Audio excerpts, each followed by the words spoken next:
America की अर्थव्यवस्था की दिक्कतें और भी ज्यादा बढ़ चुकी हैं। हाल ही में 10 अमेरिकी बैंक्स हैं जिनकी क्रेडिट रेटिंग को सडनली डाउनग्रेड कर दिया गया है। आप लोग यहां पर देख पाएंगे, ये खबर जो है आज सुबह सुबह ही सामने आई है। ब्लूमबर्ग की कवरेज है, Moody's cuts US banks on mounting funding cost and office exposure. बल्कि इसकी जो कवरेज है भारत ने भी इकोनॉमिक टाइम्स के द्वारा करी गई है। Moody's has downgraded 10 US banks और साथ में उन्होंने चेतावनी यह भी दी है कि और भी जो बड़े बड़े बैंक्स हैं उनकी भी रेटिंग को डाउनग्रेड किया जा सकता है। आपको बता दें, मूडीज कोई छोटी मोटी एजेंसी नहीं है। मूडीज और साथ में फिच और साथ में S&P ग्लोबल रेटिंग्स, ये दुनिया की सबसे बड़ी 3 क्रेडिट रेटिंग एजेंसीज मानी जाती हैं। इनफैक्ट जो वहां पे अर्थव्यवस्था के हालात इतने बिगड़ चुके हैं कि अब कहा जा रहा है कि उस पूरी की पूरी कहानी के चलते जो अमेरिकी सरकार का शटडाउन है वो भी हमें देखने को मिल सकता है। उसका जो थ्रेट है वो सामने आ चुका है। अगेन ये भी आप देख पाएंगे, बिजनेस स्टैंडर्ड की एक बहुत ही शानदार एनालिसिस है। Threat of government shutdown builds in after rating downgrade by Fitch in the US economy. बात करेंगे इन सभी पॉइंट्स के बारे में, कौन से वो बैंक्स हैं जिनकी रेटिंग को डाउनग्रेड किया गया है और जो ये सरकार के शटडाउन का खतरा मंडरा रहा है, इसके क्या क्या मायने हैं, इसको भी दोस्तों समझा जाएगा। चलिए शुरू करते हैं मेरे साथ। मेरा नाम है अनिरुद्ध। यदि आप लोग हमें फॉलो करना चाहते हैं तो यहां पर दिए गए टेलीग्राम चैनल के माध्यम से ऐसा कर सकते हैं। इसके अलावा दोस्तों बताना चाहूंगा, इंडिपेंडेंस डे के उपलक्ष्य में अनअकैडमी आपके लिए लेकर आया है फ्रीडम फेस्टिवल, जिसमें कि हम लोग आपको सभी पाथफाइंडर के कोर्सेज के ऊपर फ्लैट 20% का डिस्काउंट अवेलेबल करवा रहे हैं। इस कोर्स में आपको संपूर्ण जीएस, सीसैट, मेंस और प्रीलिम्स की और उसके बाद टेस्ट सीरीज की अवेलेबिलिटी करवाई जा रही है। ये पूरा बैच आपको अवेलेबल करवाया जा रहा है at only and only 8,420 rupees और इसके ऊपर भी आपको डिस्काउंट मिलेगा अगर आप लोग मेरा कूपन कोड अनि UPSC इस्तेमाल करते हैं।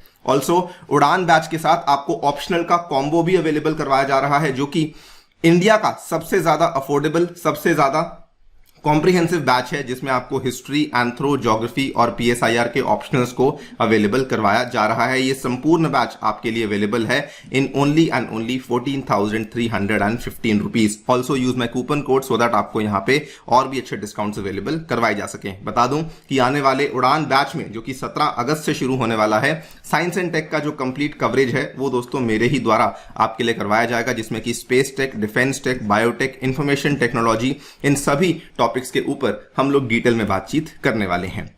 ऑल राइट, सो आज से 5-6 दिन पहले की ही खबर सामने आई थी जब फिच रेटिंग्स के द्वारा यूएस की रेटिंग को डाउनग्रेड किया गया था फ्रॉम AAA टू AA+।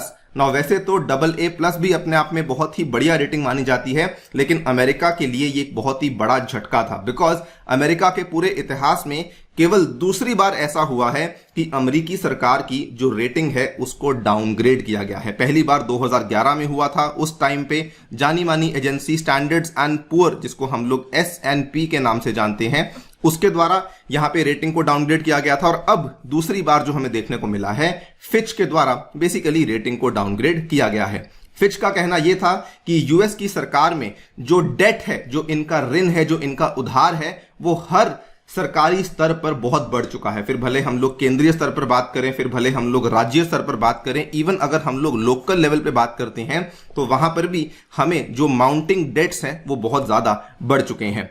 इस पर्टिकुलर चीज के ही यूएस की इकोनॉमी के लिए इंप्लीकेशंस बहुत ज्यादा हैं। उसके कुछ अगर हम लोग एग्जांपल्स की बात करते हैं तो सबसे पहले तो बोरोइंग कॉस्ट यूएस गवर्नमेंट के लिए बढ़ सकती है, बिकॉज अब उसको ज्यादा इंटरेस्ट रेट देना पड़ेगा अपने डेट के ऊपर। साथ ही में कॉन्फिडेंस कम हो सकता है व्यापारियों का, बिजनेसमैन का, बिकॉज अब जो है उनके लिए कैपिटल रेस करना और भी कठिन हो जाएगा एंड वॉलेटिलिटी बढ़ने की वजह से जो बिजनेसेस हैं वो बेसिकली फ्यूचर के लिए प्लान नहीं कर पाएंगे।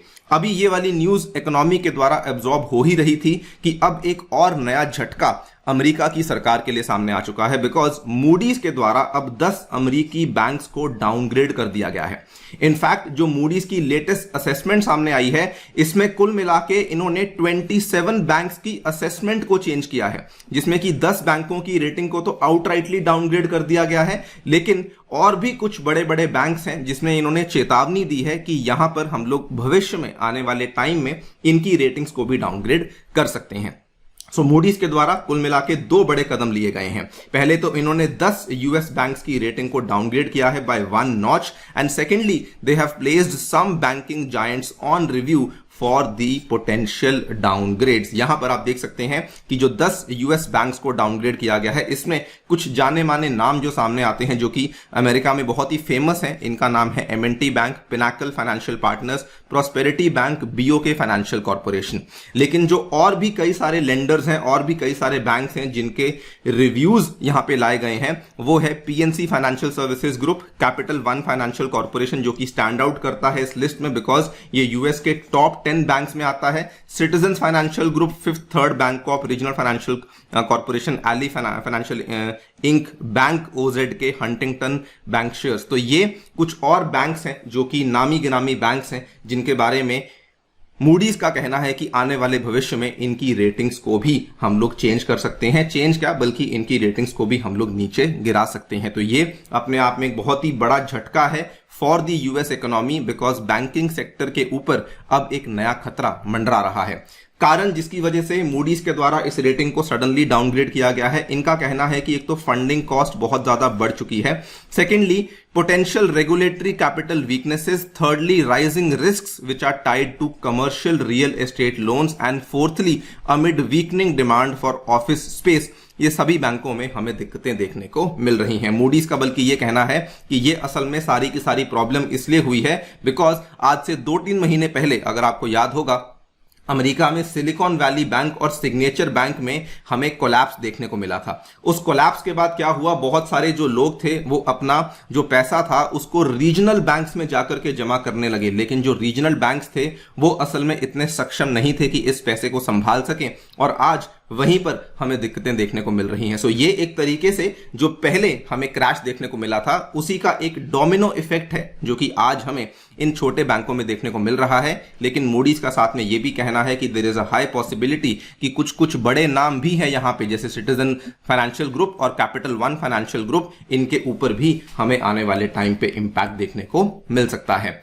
नॉट जस्ट दैट, इसके बाद बल्कि यह भी कहा जा रहा है कि जो यूएस इकोनॉमी का, जो यूएस गवर्नमेंट का शटडाउन है, उसका खतरा भी अब अमेरिकी सरकार के ऊपर मंडरा रहा है। और अब हमें क्या देखने को मिल रहा है, कहा जा रहा है कि इस पूरी की पूरी कहानी के चलते जो यूएस की गवर्नमेंट है वो शटडाउन हो सकती है। शटडाउन कैसे कहा जाता है, in very very simple terms, देखिए जो कोई भी गवर्नमेंट है उसको खर्चा करने के लिए बेसिकली पार्लियामेंट से मंजूरी लेनी पड़ती है। तो अमेरिका को भी अपनी पार्लियामेंट से मंजूरी लेनी पड़ेगी। उनके पास जो खर्चा करने का टाइम है वो केवल सितंबर 30 तक की ही मंजूरी उनके पास अवेलेबल है, लेकिन उसके बाद उनके पास कोई भी यहां पे अप्रूवल अवेलेबल नहीं है। मान लीजिए कि यहां पर जो ये कहानी है और बिगड़ जाती है तो उस केस में जो जो बाइडेन की सरकार है और जो जो बाइडेन की कांग्रेशनल पार्टी के बाकी डेमोक्रेट्स हैं उनके ऊपर दबाव बढ़ने लग जाएगा कि हम लोग आपको और खर्चा करने की अनुमति नहीं दे सकते हैं बिकॉज ऑलरेडी जो यहां पर है बहुत सारी रेटिंग्स डाउनग्रेड हो चुकी हैं, इकोनॉमी की हालात बहुत ज्यादा खराब हैं। अगर ऐसा हो जाता है, अगर उनको अप्रूवल आगे जाकर के नहीं मिलता है तो उस केस में कहा जाता है कि यूएस की गवर्नमेंट का शटडाउन हो चुका है। ये पहले भी देखने को मिला है। 2013 में, आज से 10 साल पहले बराक ओबामा की सरकार थी, उस टाइम पर भी एक डिस्प्यूट हुआ था तो उस टाइम पर 16 दिन का हमें शटडाउन देखने को मिला था। और रिसेंटली भी हुआ है 2018-19 में जब डोनाल्ड ट्रंप का प्रशासन था और 35 दिन का शटडाउन हमें तब देखने को मिला था, जो कि कहा जाता है कि यूएस की हिस्ट्री का सबसे लंबा शटडाउन उसे माना जाता है। नाउ ये वाला जो शटडाउन है, अगर ये हो जाता है, जो कि लग रहा है कि बहुत ज्यादा इमिनेंट है, उस केस में इसकी जो इंप्लीकेशंस हैं ये बहुत ही ज्यादा खराब हो सकती हैं। सबसे पहली इंप्लीकेशन होगी यूएस के central bank, that is the federal reserve के लिए। देखिए, एक तरफ जो फेडरल रिजर्व है वो खुद टाइट मॉनेटरी पॉलिसी को फॉलो करने का प्रयास कर रहा है, मतलब कि इन्फ्लेशन को काबू में करने के लिए जो ब्याज दरें हैं उनके द्वारा बढ़ाई जा रही हैं। लेकिन अगर साथ में अमेरिकी सरकार के द्वारा भी स्पेंडिंग को बंद कर दिया जाएगा तो उस केस में इकोनॉमी में पैसे की भारी कमी देखने को मिल सकती है और इसके चलते फेडरल रिजर्व के लिए फैसला लेना बहुत कठिन हो सकता है कि क्या वो मॉनेटरी पॉलिसी को टाइट करें या फिर वो मॉनेटरी पॉलिसी को रिलैक्स करें। इतना ही नहीं बल्कि यह भी कहा जाता है कि जितने दिन तक शटडाउन रहेगा, अगर एक दिन शटडाउन रहेगा तो उसका जीडीपी के ऊपर इंपैक्ट देखने को मिलता है। अगर एक हफ्ता शटडाउन रहेगा तो 0.2 परसेंटेज पॉइंट्स का जीडीपी के ऊपर इंपैक्ट देखने को मिलेगा, और अगर वैसे ही 2 हफ्ते रहेगा 0.4 परसेंटेज पॉइंट्स, 3 हफ्ते रहेगा 0.6 percentage points, and so on and so fourth, आपको जीडीपी में कॉन्ट्रैक्शन देखने को मिलेगा।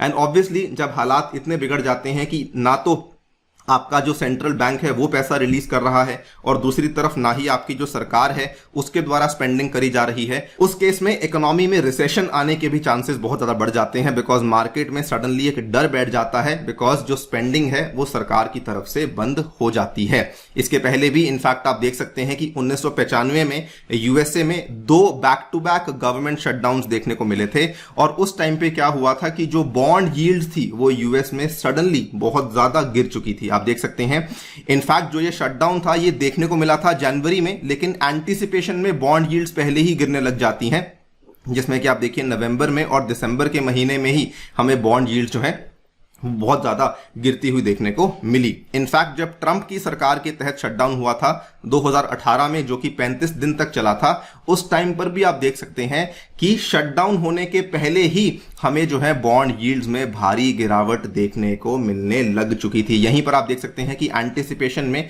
किस तरीके से बॉन्ड यील्ड्स गिरने लग चुकी थी, और शटडाउन के पीरियड में तो बल्कि उनकी हालात और भी ज्यादा बिगड़ चुके थे। जैसे ही बॉन्ड यील्ड्स गिरती हैं, लोगों का जो भरोसा है वो सरकार के अंदर और भी कम हो जाता है।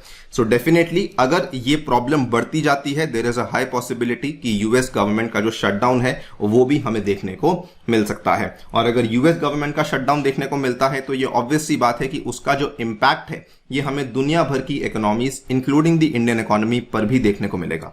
अभी रिसेंटली जब फिच के द्वारा यूएस इकोनॉमी का डाउनग्रेड किया गया था तो इंडिया के स्टॉक मार्केट में भारी गिरावट देखने को मिली थी, और ये केवल एक सिग्नल था कि अगर यूएस में कुछ नेगेटिव होता है तो इंडिया में भी उसका नेगेटिव इंपैक्ट हमें देखने को मिलता है। देखते हैं क्या होता है, लेकिन एक चीज तो श्योर है कि यूएस इकोनॉमी के जो हालात हैं वो बहुत ज्यादा अच्छे, बहुत ज्यादा प्रॉमिसिंग फिलहाल देखने को नहीं मिल रहे हैं। बाकी दोस्तों आपकी क्या राय है हमें जरूर बताइए कमेंट सेक्शन में। जाने से पहले बताना चाहूंगा, अगर आप लोग केवल ऑप्शनल में एनरोल करना चाहते हैं तो वो भी कर सकते हैं मात्र 8,420 में, और डिस्काउंट्स पाने के लिए आप लोग मेरा कूपन कोड अनि यूपीएससी इस्तेमाल कर सकते हैं। ऑल्सो एनसीईआरटी बैचेस शुरू हो चुके हैं कल यानी कि 7 अगस्त से। अगर आपने एनरोल नहीं किया है जाकर के एनरोल कर सकते हैं। इनके ऊपर भी आपको फ्लैट 20% का डिस्काउंट अवेलेबल करवाया जा रहा है। Thank you so much for listening, stay tuned and stay safe.